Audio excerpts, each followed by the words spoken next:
Alô.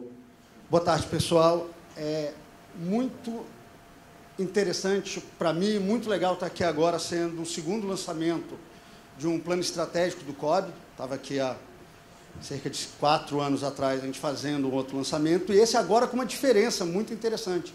O COB está crescendo, está um auditório lotado, e, para quem não sabe, a Sala Roma e a Sala Londres também está cheio de gente, sendo transmitido ali pela câmera. E dessa vez a gente resolveu trazer, junto aí com o IOB, as confederações também estão aqui, então vendo que o COB também dá essa importância, o tanto que o COB preconiza a necessidade de se ter esse plano estratégico. E aí é muito, acho que assim, saboroso, interessante para cada um ver isso que está acontecendo no dia a dia, essa evolução do COB, como o nosso presidente falou. Mas para fazer uma apresentação bem rápida, não técnica e não chata, vamos tentar trazer um pouquinho, então, de o que é um plano? Por que eu tenho que ter esse plano e o quanto que ele vai afetar um pouquinho a minha vida aí nos próximos dias? Aí eu queria tirar um pouco, todo mundo fala, puxa, Facebook, Google e grandes empresas, elas mudaram a minha vida, elas não mudaram só a tua vida, pelo fato de você ter ali uma rede social, mas pela velocidade que as coisas estão acontecendo. E essa foto, para mim, ela é bem emblemática. Quando você vai tanto no Facebook quanto no Google, duas coisas chamam muito a atenção. Uma dessa é essa foto aqui. O que acontece? Essa é a placa logo na entrada do Google. Do Google não, do Facebook. Muita gente bate foto aqui. O que pouca gente faz é olhar o que tem atrás dela, que é aí que está o ponto interessante. Atrás dela tem a foto da Sun Microsystems. Qual que é a história dessa placa? Quanto o Google, quanto o Facebook comprou toda essa instalação gigante, ela era dessa empresa, que era uma gigante de tecnologia. E quando ele comprou, o pessoal falou, ok, vamos mudar a placa. Ele falou, não muda não, não tira a placa, vira ela, porque eu quero que os funcionários do Facebook, ao saírem embora todos os dias, eles pensem, olha, o que aconteceu com as gigantes de mercado que não se atualizaram. Elas fecharam, elas não existem, elas estão pequenas hoje. E nós, que éramos uma pequena, engolimos ela. Então isso chama atenção no campus do Facebook. Um outro, bem rapidinho, o campus do Google. Todo mundo conhece essa foto, fala, puxa, esse campus é maravilhoso, essa é a parte de fora. Quando você entra dentro dele, um outro ponto chama a atenção.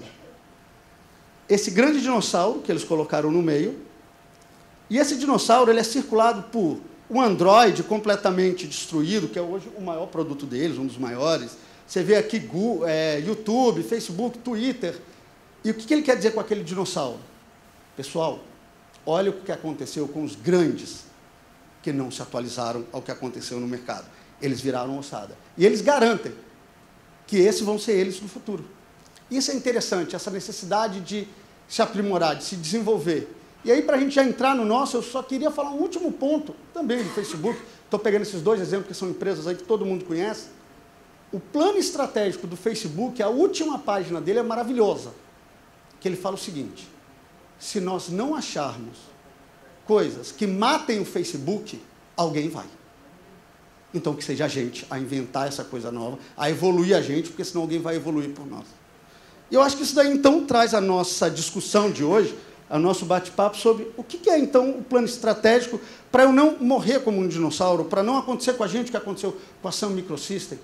É todo mundo saber aonde a gente quer chegar, de uma forma clara, de uma forma através de objetivos muito bem declarados e, mais do que isso, objetivos em comum da organização. Objetivo que foi criado com todas as gerências. Todas as gerências do COB participaram, deram a sua opinião quanto à criação desse mapa. Então, é algo feito pelo COB e não exclusivamente top-down, da nossa diretoria ou presidência. Uma atualização frequente. Isso quer dizer o quê? Um pouquinho de tecnês chato só agora. Quando você fala de estratégia, existem duas grandes métodos de estratégia. Ou ela é prescritiva ou descritiva. Qual a diferença? A descritiva, você vai chegar... A prescritiva, aliás. Você diz o que você vai fazer de hoje até 2020. Você sabe exatamente qual é o ambiente. Então, você faz um trilho. Todo mundo tem que seguir aquilo. Qualquer coisa que é feito que não está alinhado com aquilo é considerado errado e deve ser imediatamente eliminado, ou você traz para o teu plano e executa conforme ele foi preconizado. Porém, a nossa, a gente pegou uma outra linha, que é a linha descritiva, que quer dizer o seguinte, esse plano, ele é vivo. A ideia dele é que ele seja frequentemente revisitado. Olha e fala, mudou o cenário. Mudou agora algo que a gente tinha um atleta, ou outro país tinha algo, um atleta ou uma determinada modalidade, ou dentro da parte de administração, governança, compliance, algo mudou. Então a gente revisita. Então eu quero fazer um convite para vocês, até antes de conhecer o mapa, para quem ainda não conhece. Ao verem o mapa, tenham na cabeça que o mapa e o planejamento estratégico não é um trilho que deve ser seguido. Ele é um caminho que cabe a cada um de vocês olhar e falar, eu me enxerguei aqui? Ou tem algo que eu faço que não está aqui? Traz para a gente, vamos discutir. Se necessário for, a gente vai mudar. Com certeza, todo mundo junto vai ter uma cabeça e vai ter uma percepção das nossas forças, do mercado, do que está acontecendo, muito melhor do que os gerentes, diretoria, pegar alguns funcionários. Não, melhor a empresa inteira, todo mundo trabalhando em conjunto. E aí, entrando, então, um pouquinho da nossa missão. E aí, isso vai descrever como é a nossa estratégia. Eu não vou passar por todos os objetivos, mas um ponto que ficou muito claro nessa atualização de mapa estratégico são os temas. Ou seja, 3 itens que norteiam completamente como a gente atinge a nossa missão, como que a gente faz o que a gente se propôs a fazer aí. Então, a nossa missão é desenvolver e representar com excelência o esporte olímpico de alto rendimento. Beleza, Elbert, mas o que é isso? Como que eu faço isso? Então, a gente tem 3 itens muito claros. Se vocês tivessem que sair daqui de hoje com uma mensagem, a composição desse slide é a mensagem mais importante. Qual que seria? Um item. A gente precisa elevar a maturidade de gestão do COB e das confederações. Então, com base nessa premissa, nessa realidade, aonde que eu acho que todo mundo aqui acredita nisso, que tanto o COB quanto as confederações têm que evoluir, alguns objetivos, critérios e metas foram dados para esse item, elevar a maturidade do COB. Ok, o fato de eu estar com uma maturidade boa já gera uma percepção de valor na sociedade, sozinho, automático? A gente acredita que não. A gente precisa ter vários objetivos voltados para a comunicação, para a parte social, fazendo o quê? Fortalecendo a imagem do esporte olímpico brasileiro. E a gente acredita, então, que esses 2 itens em conjunto são capazes de nos ajudar também na formação do terceiro e o mais importante aí do COB, que seria o resultado esportivo do time Brasil nos Jogos Olímpicos. Aí, para um ponto bem interessante, que essa formação aqui, que a gente acredita que um depende completamente do outro. Se eu tenho um resultado esportivo excelente, mas a percepção das pessoas não é algo que foi interessante. Por quê? Eles esperavam mais? Por que eles esperavam mais? Como que acontece isso na cabeça da pessoa? Então, trazer essa percepção de valor é extremamente importante quanto gerar o valor. E para você ter essa percepção, você precisa ter credibilidade, você precisa ter uma gestão bem feita. Então, aqui é o principal para a gente.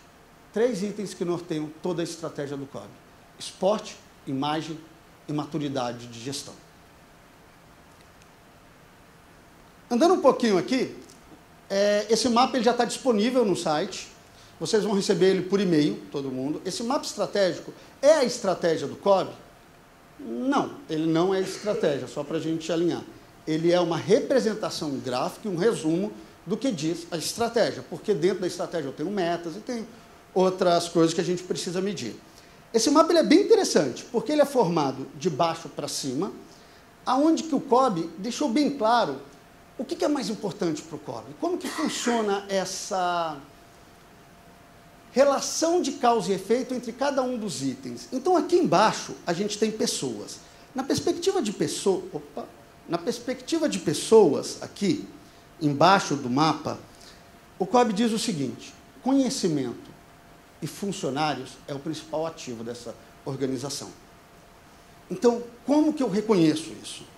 Como que eu vou fazer com que eu tenha esses bons funcionários, esse conhecimento sendo compartilhado? Então, essa perspectiva, ela é fortemente marcada por uma liderança atuante, fazendo com que as áreas tenham uma relação de troca de conhecimento e apoiados também dentro de tecnologias e ferramentas que permitem isso. Ok, garantimos então que temos as pessoas boas, trabalhando em conjunto. Você tem que partir desse ponto. Conseguimos resolver isso? Nós vamos para o segundo: processos internos. Os processos internos ali é o que o COB, agora que já garantiu que tem excelentes pessoas, o que ele tem que fazer muito bem.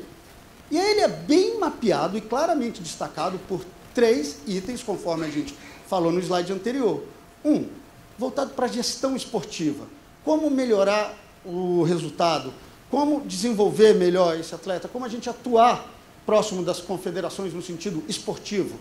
Ao lado desse, eu tenho os objetivos de gestão, governança, transparência, ética, planejamento, controle. Então, essa vertente dentro de processos para gestão é voltada nesses itens. E o terceiro, conforme a gente já falou antes, a parte de quê? A parte voltada para processos sociais. São aqueles que abrangem divulgação dos nossos resultados, promoção do olimpismo, incentivo ao esporte estudantil. Tudo isso também é declarado com metas, processos, e que o COB acha extremamente importante. Então, eu tenho aqui as minhas melhores pessoas trabalhando nos meus processos. Para quê? Para vir para essa terceira, que é atender muito bem os nossos clientes. E aí entra aquele item que eu falei lá atrás. Aqui é um dos mais fortes. Ok, o que ele espera do COB? O que eu estou fazendo para suprir o que ele espera? E qual a percepção dele? Como que eu trato essa percepção? Porque às vezes eu posso estar fazendo um trabalho muito bom, mas eu não consegui que o cara tenha essa percepção. Então, como que eu dou essa percepção para ele? Feito isso, atendendo esses requisitos dos clientes, agora sim, chegamos na nossa perspectiva mais importante, que o resultado. E aí o resultado, claramente, é os 3 itens que nós já falamos. Resultado esportivo, uma melhor gestão e imagem. Já estamos entrando aqui agora num ponto do mapa mesmo, propriamente dito. Aqui é só para vocês terem uma leitura dele depois. Os 3 itens. Na primeira coluna, o pilar esportivo, que eu já falei com vocês um pouco. Governança e gestão, vocês vão perceber ele na linha do meio, na hora que vocês estiverem com esse mapa. E a imagem é a terceira. Então, tem uma relação de causa e efeito entre cada uma dessas caixas aí que a gente está trabalhando. Entrando um pouquinho aqui agora já no nosso penúltimo slide, a definição do mapa estratégico, foi o que eu falei para vocês, fizemos um mapa. Morreu ali? Não. Para isso que é o ponto do planejamento. Se eu já tenho o mapa e tenho os objetivos, quais são os indicadores? E aí tem um processo bem interessante também na criação e na formulação desses indicadores, onde as áreas foram consultadas sobre qual indicador que mede bem aqui o que está acontecendo, como a gente deve medir, qual a frequência. E com base nisso, foi então alimentado um modelo de trabalho onde que vai ser verificado junto com todo mundo e a gente discutir, esse é o caminho? Estamos seguindo o caminho certo? Os recursos estão sendo alocados no local certo? E aí, novamente, pedimos a percepção de todo mundo dentro desse item, falando, eu estou alinhado com o objetivo, o que eu estou fazendo agora, nesse exato momento, melhora o meu indicador, desenvolve melhor o que minha área está propondo fazer e, automaticamente, a definição de metas. Então, se a gente pudesse deixar algo daqui agora, para vocês saírem, a gente até dá aqui espaço para o professor Peruso, que ele vai abordar bastante aí um assunto sobre como que isso afeta a gente pessoalmente, o teu legado pessoal, o que você vai deixar aí para a vida. O que eu queria que vocês saíssem daqui sabendo muito claro? 3 itens pautarem, então, o nosso planejamento estratégico. Já falei quais são eles. E o mapa é apenas uma visualização.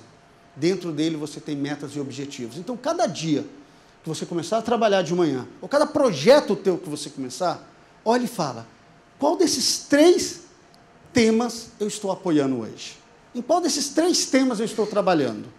Se você não estiver trabalhando em um deles, é um sinal de alerta. Ou que o ambiente mudou, e a gente precisa mudar a nossa estratégia, inclusive te dar mais força para você fazer aquilo que você está fazendo, ou devemos conversar e falar, não, talvez você está colocando esforço teu em algo que não é o objetivo final que a organização está preconizando agora para os próximos ciclos. Basicamente, o que eu tinha para falar para vocês hoje era um pouquinho sobre isso. O Peruso vai falar aqui com a gente agora um pouquinho aqui de uma palestra bem especial que ele trouxe, mas alguém tem alguma dúvida sobre essa primeira parte que eu falei do mapa? Se tiver, pode fazer ela ou pode procurar eu ou qualquer pessoa do escritório de projeto em qualquer momento para a gente discutir sobre isso. Ou seu próprio líder, que também está bem alinhado quanto a esse mapa. Alguma dúvida de alguém? Não? Professor, por enquanto não.